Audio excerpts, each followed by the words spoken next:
And I think that me and my friends got together and we did sort of a roundtable podcast episode, just discussing things that challenge us as young people in being Christian, not even being a Latter-day Saint, but more wider Christianity. And that was one from the statistics that we went over and stuff like that. We came to the conclusion that if we want to influence the world rather than being influenced by the world, there is this element of being brave enough to be open about your faith. And there was a survey that was done in America, I think, or it may have been worldwide, but 51% of young people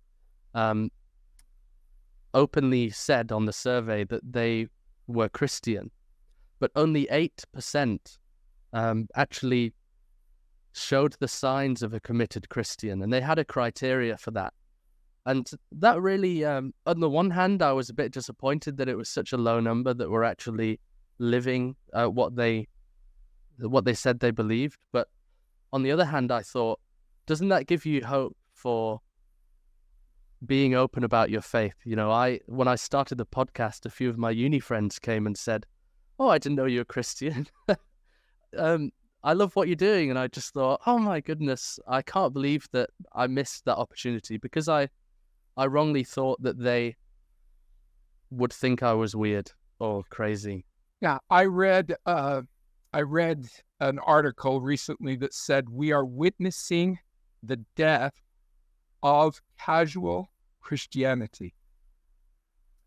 And I thought that was very, it slaps you in the face. But Christianity, which has always been a growing faith, is now at a turning point.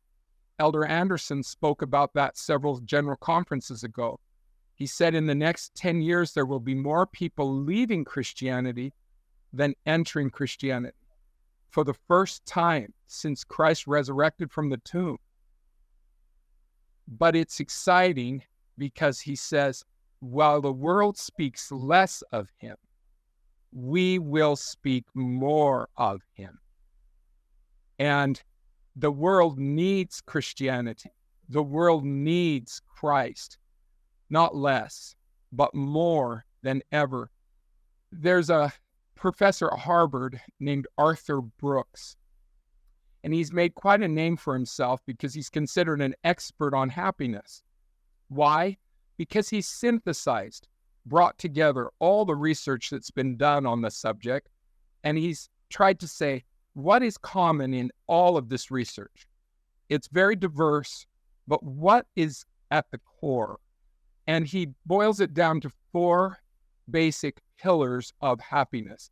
Of course, he's quick to point out that our genetics are part of our happiness, but he says the majority of our happiness is dependent on these 4 pillars.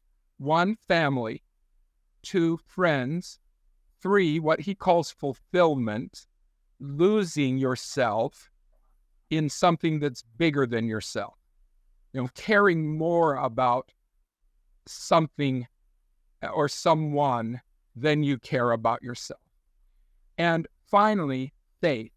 What? A Harvard professor talking about faith? Yes, and he's talking about it so effectively and so persuasively that he has students filling his classes at one of the most secular universities in the world. They fill his classes, not just because he speaks of faith, he lives it. He's an active practicing Catholic. And they just are fascinated by the research he's pointing to and the way he lives his life. And he doesn't just say, oh, faith is a choice you can make. Well, he says, no, faith is absolutely essential to your happiness. He points out that we live in a world where we see emotional and mental health issues just skyrocketing. And yet it's the same time that we notice religious attendance, religiosity declining. And he points to 2 studies, one done right at Harvard and the other done at Stanford, that don't just say that there is a correlation they actually are pointing to causation.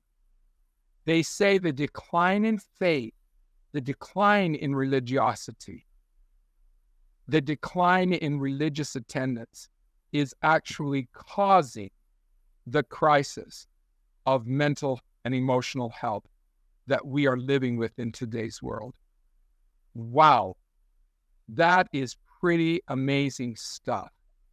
And it's worth taking a look at, and it's worth rethinking this choice to follow the crowd downhill, rather than stepping up and following prophets uphill. But our youth, our young adults, they are making that choice. We just had a conference in Salt Lake with over 20,000 young single adults. They filled the Delta Center, the big sports arena center where the professional team plays. They filled it. And they sang along with Christian artists, one who was singing, "I'm Trying to Be Like Jesus." And the entire group were all singing together, "I'm Trying to Be Like Jesus." It was electrifying. They filled the Salt Palace, which is the convention center in Salt Lake. They literally filled it. And they filled the Marriott Center, where Elder Christofferson bore his testimony to them. This huge group of young adults, I was there. I got to speak to them. I got to visit with them. And I thought the comment from one young lady was very interesting. She said, if you look on TikTok, it looks like all the young adults are leading religion. She said, maybe the people who post on TikTok ought to come and see this.